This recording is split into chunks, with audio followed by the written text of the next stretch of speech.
अस्सलाम वालेकुम दोस्तों, तुसी देख रहे हो हसीन पंजाब टीवी ते मैं तुहाडा मेजबान अमीर हमजा।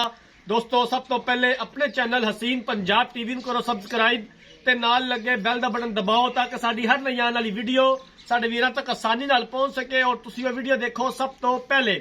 ਅੱਜ जनाब अपने वीरां भरावां वास्ते एक अनमोल हीरे दी वीडियो लेके हाजिर होए हैं, एक दूजन माई दी वीडियो लेके हाजिर होए हैं। दूसरा सुबह सूई है, बिल्कुल ताजा सूई है, माशाल्लाह बड़ी खूबसूरत है। कैमरामैन साहब माई दिखाते ने, उस तो बाद सारिया गल्लां बातां मालका कोलों पुछांगे कि कदों सूई है, किन्ना दुध है, की डिमांड है। कैमरामैन साहब अच्छे तरीके दे नाल जानवर दिखाओ। माशाल्लाह बड़ा खूबसूरत हवाना, पूरा मुठदा थन और सोहणियां विरला, बल्ला मत्था, कालियां अखा, पूरे जिस्म उत्ते पशम, खुड्डा पुट्ठा बड़ा कमाल है। कैमरामैन साहब अच्छे तरीके दे नाल जानवर दिखाना है, दिखावन दे विच कोई कमी बेशी ना रहे। बाकी लैने देने मुकद्दर ने।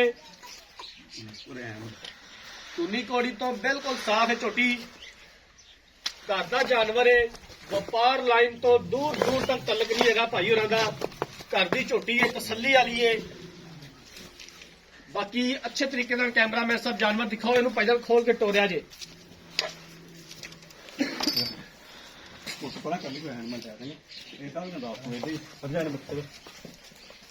पीछे कट्टी है जी, पीछे कट्टी है जी, ठीक है।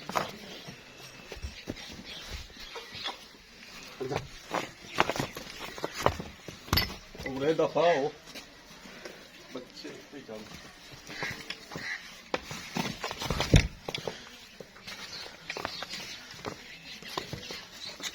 आरफ वाला इस जानवर की लोकेशन है। आरफ वाले तो 10 तो 12 किलोमीटर के फासले पे ये मझ खलोती है।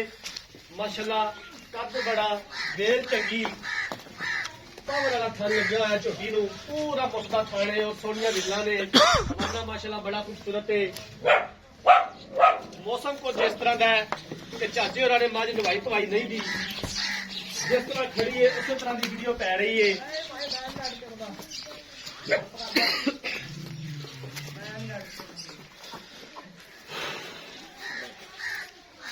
बंद दो चक्कर, मेरा कैमरा मैन भी डिगदा है, बंद दो मत्था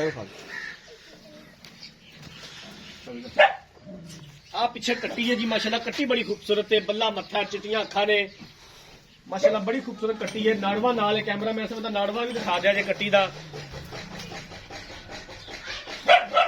खाना दी ते हवाने दी एक बार फिर तसल्ली करा दियो।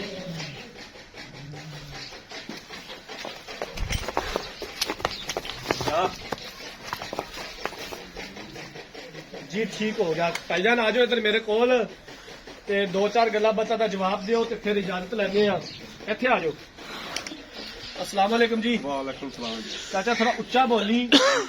मझ कदों सूई है, किनवा सुबह सूई है ते किन्ना इहदे कोले हाजर टाइम दुध मौजूद है? मझ नूं अज 6वां दिन सूई नूं ते 8 लीटर मैं चोरिया, एक थान अगला बच्चे चगा रहे हैं, यानी 9 लीटर दुध एक डंग दा चो के कोई लै सकदा। 18 किलो नचोड़ है दुध। हाँ साफी 18 किलो दुध। कोई इंदा छट्टा फुहार कोई मसला मसाइल कोई नहीं। कट्टी नूं छड्ड के 16 किलो ते कट्टी समेत 18 किलो। बिल्कुल। दो टाइम दा कोई वीर बयाना कर दे चवा देगा? बिल्कुल चवाऊंगा। ठीक हो गया। किन्ना दा मुल है, किन्ने दे पैसे ने दीद प्यार वाले? पौने 4 लाख रुपया, 3,75,000। 3,75,000 रुपया। इहदे विचों घरे दा दीद प्यार हो जाएगा? बिल्कुल हो जी। तेरे घर दी झोटी है? बिल्कुल। दूजा व्यापार लैन नूं जानना? नहीं नहीं, व्यापार लैन नूं जानदा तक भी नहीं चाचा। ये मैं गल अपने वीरां नूं पहले भी दसी है। घर दी झोटी है, तसल्ली वाली है। 18 किलो हाजर टाइम इहदे कोले निचोड़ दुध मौजूद है।